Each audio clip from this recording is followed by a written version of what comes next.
Hello বন্ধুরা, সবাই কেমন আছেন? আজকে আমার একটা নতুন ভিডিওতে জানাই সকলকে স্বাগত। দক্ষিণ ভারতের হায়দ্রাবাদে আমি আমার বরকে নিয়ে এসেছিলাম ডাক্তার দেখাতে। এআইজি হসপিটালেতে আমাদের ডাক্তার দেখানো শেষ হয়েছে গতকালকে। আজকে আমাদের ট্রেনের টিকিট না পাওয়ার দরুন আজকে হোটেলে থাকতে হচ্ছে। তাই আজকের দিনটা ফাঁকা পেয়ে অসুস্থ বরকে নিয়ে একটু ঘুরে দেখলাম হায়দ্রাবাদ শহরটার কিছু জায়গা। তো চলো তোমাদের সাথে শেয়ার করি। প্রথমে কাল রাত্রে একটা অটো বুক করে নিয়েছিলাম। আজকে সেই অটো আমাদের হোটেলের সামনে থেকে আমাদেরকে পিক আপ করে নিল।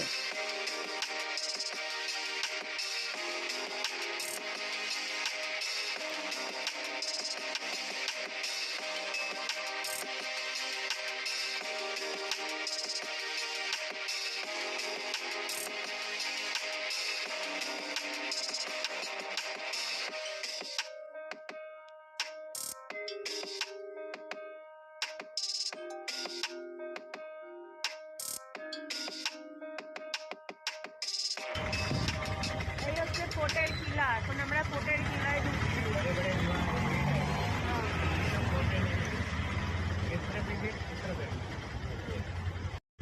পাহাড়ের ওপরে গোলকোন্ডা ফোর্ট। চলে এসেছি গোলকোন্ডা ফোর্ট। ও একটুখানি ফটো তুলে এখন অটোতেই বসে থাকবে। তার কারণ হচ্ছে প্রচণ্ড এখানে গরম, রোদ্দুর, আর এটা যে ডিসেম্বর মাস সেটা বোঝা যাচ্ছে না। চলো তোমাদের সাথে এবার শেয়ার করি গোলকোন্ডা ফোর্টটা ভেতর থেকে কেমন। ও অটোতে বসে আছে, বসে থাক।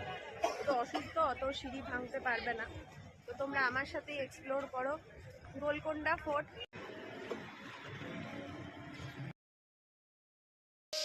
4000 মিটার উঁচু পাহাড়ের ওপর গোলকোন্ডা ফোর্টটি অবস্থিত।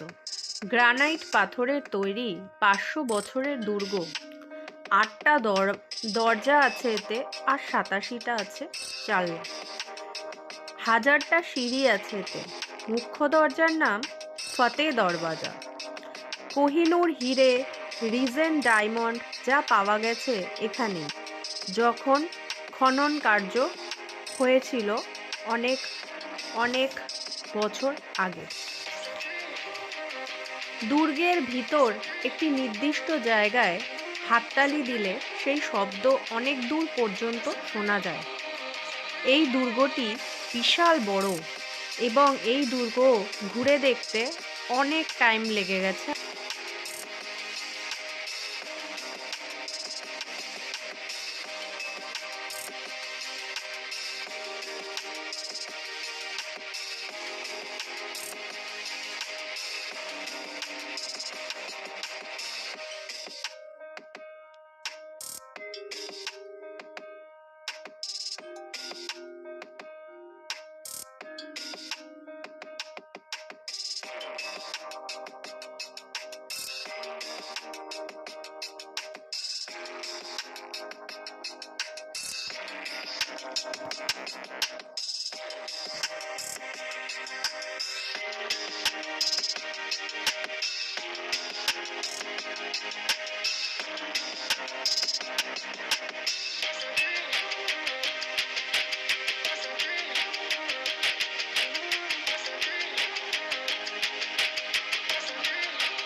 জ্যাম এখানে রাস্তায় চারমিনার যাওয়ার পথে।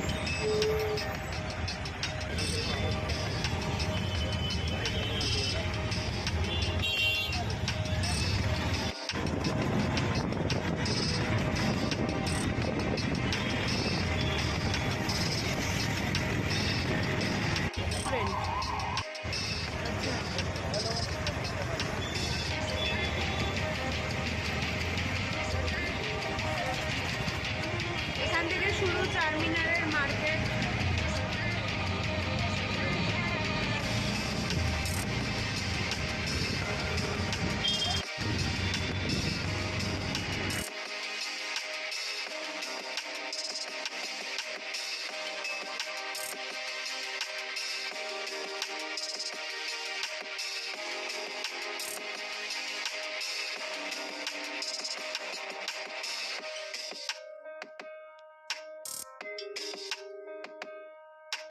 আমরা যেখানে ট্রিটমেন্ট করিয়েছি এআইজিতে, সেটা ছিল নিউ হায়দ্রাবাদে।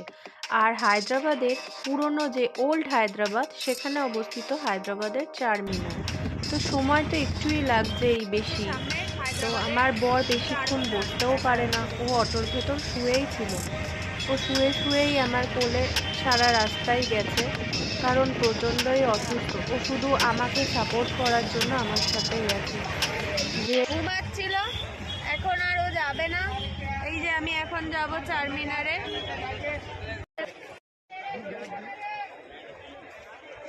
Hello, I am Hena Chakraborty and welcome to Rimi's blogs. এই যে আমার পেছনে হায়দ্রাবাদের চারমিনার।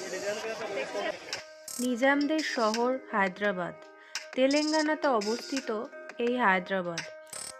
হায়দ্রাবাদের সবচেয়ে প্রসিদ্ধ মনুমেন্টই হলো এই চারমিনার, যার মানে চারটি স্তম্ভ। ম্যাথামেটিক্যালি রিজন দিয়ে তৈরি এই চারমিনার 182 ফুট লম্বা চারমিনার। প্লেগ রোগের মহামারী যখন শেষ হয়, তখন মোহাম্মদ কুলি কুতুব শাহ তৈরি করেছিল এই চারমিনার, এবং তার বেগম ছিল ভাগমতী। তার উদ্দেশ্যেও সেই চারমিনার তৈরি করে। এবং চারমিনারকে ঘিরে এখানে প্রচুর মার্কেট গড়ে উঠেছে। কি নেই সেই মার্কেটে, প্রচুর কিছু পাওয়া যায়, আপনারাই দেখুন।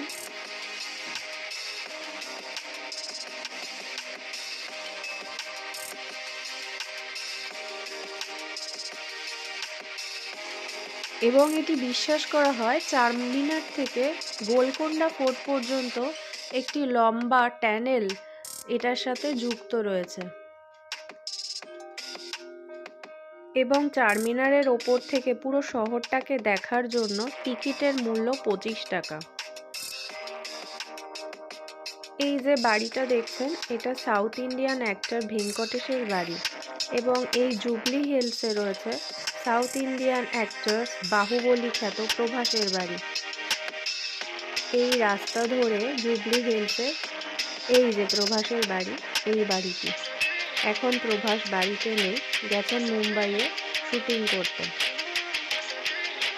তো এই দুটো বাড়িও আমরা আমাদের যাওয়ার পথে দেখে নিলাম।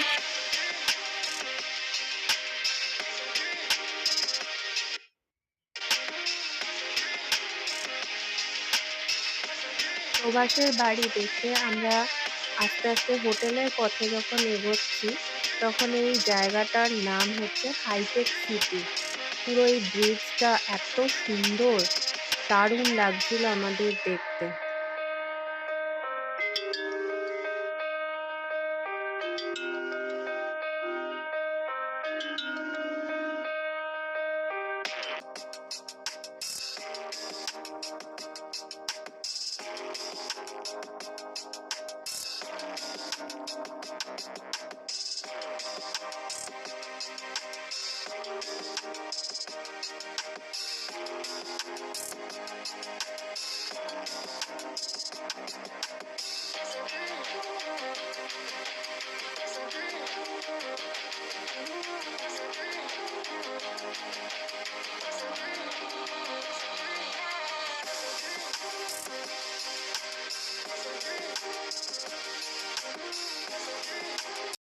চারমিনার আর গোলকোন্ডা ফোর্ট দেখে আমরা চলে এসেছি। আমার বর তো সেভাবে দেখেইনি, কারণ ও তো সারা জার্নিতেই অটোর মধ্যে শুয়েছিল, শরীরটা খারাপ লাগছিল। শুধুমাত্র গোলকোন্ডা ফোর্টের সামনেটুকু দাঁড়িয়ে একটু ছবি তুলেছে, তারপর থেকে আবার অটোতে যথারীতি ও শুয়েছিল আমার কোলে। আর আমি একটু গিয়ে চারমিনারটা দেখলাম, একটু ছবি তুললাম, সঙ্গে সঙ্গে আমরা চলে এসেছি, বেশিক্ষণ ওখানে দাঁড়াইও নি।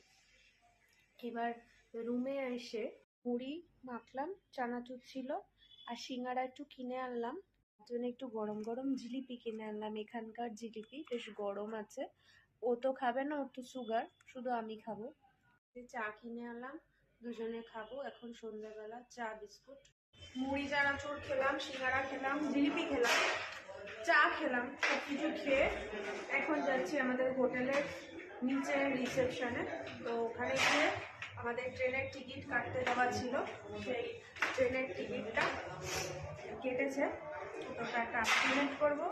আর ট্রেনের টিকিটের যে কী বলবো পিডিএফটা সেটা নেব, আর জেরক্সটা নেব, নিয়ে তারপরে বিল পেমেন্ট করবো। দুদিনের হোটেলের বিল আছে, সেটা পেমেন্ট করবো, করে দেন রুমে আসবো।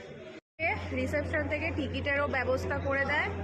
যদি আপনারা মনে করেন যে আসার টিকিটটা কাটা আছে, যাওয়ারটা কি করবেন, তখন এখানে রিসেপশনে আপনারা যোগাযোগ করবেন, তাহলে এরা ব্যবস্থা করে দেবে টিকিটের। এই যে টিকিট পেয়ে গেলাম। হায়দ্রাবাদে যখন এসছি বন্ধুরা, হায়দ্রাবাদি দম বিরিয়ানি ট্রাই করবো না, এটা কি হতে পারে? তো ভাবলাম আজকে রাত্রে বিরিয়ানি খাওয়া যাক। চলে এসেছি দ্য নবাবসে, হোটেল থেকে বেরোলেই তো নবাব।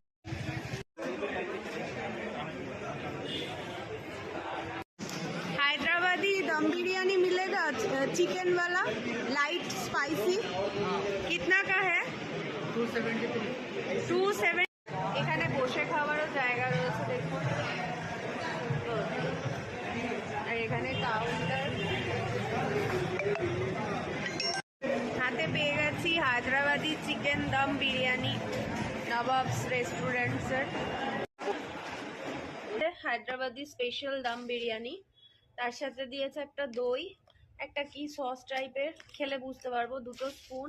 এতে রয়েছে স্যালাড, আর এটা এই হচ্ছে দম বিরিয়ানি। টোটাল 273 টাকা। 3 পিস চিকেন দিয়েছে এখানে বড় বড়, এখনো রাইস রয়েছে, এখানে স্যালাড, এখানে দই, এটা কি জানি না, এবার খাবো, বরকে খাওয়াবো। আমার সোনা এখন খাচ্ছে। ভালো দম বিরিয়ানি, আমাদের কলকাতার মতো হেভি স্পাইসি, কিন্তু ঝাল না, আর আলু তো নেই এতে। এই যে আমিও খাচ্ছি, আর এটা টক দই, আর এটা নারকেলের একটা চাটনি, যেটা ওই আমাদের দোসার সাথে দেয়। টিকিটটা নিয়ে আসলাম নিচের থেকে, একেবারে হোটেলের পেমেন্টও করা হয়ে গেল। কাল সকালে আমাদের ট্রেন, ফেরার ট্রেন কলকাতায়। তো আজকের ব্লগটা এই অবধি বন্ধুরা, কেমন লাগলো কমেন্টে জানাতে ভুলবেন না।